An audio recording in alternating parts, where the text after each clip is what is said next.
You know, the soft science of community benefit, the feel good kind of things, are intuitively right. And for the first time, those folks who are intuitive with what they think might help have a tool to back up their intuition.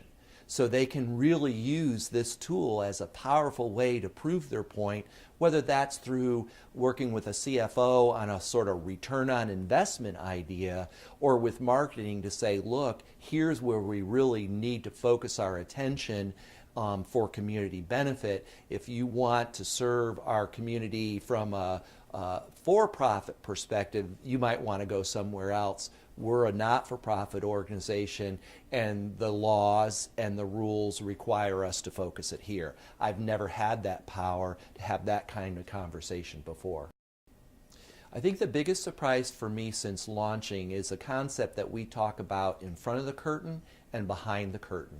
And in front of the curtain is what the public sees as far as HCI and just how they've embraced that concept of access. I had a woman who's in marketing that was working with a daycare center to know how they could grow their business. They went to our portal, got the information demographics about that zip code and how many children there were going to be. So from a business standpoint, it was usable. And then we had an emergency room nurse who went to our portal, got the demographic to be able to prove and get a grant for opening a free clinic in a area of town that really needed that kind of support. So from a business perspective and a healthcare perspective, we've really seen it used outside as strategy. And then behind the curtain, we're able to add other data that makes the national data, the state data, even more powerful.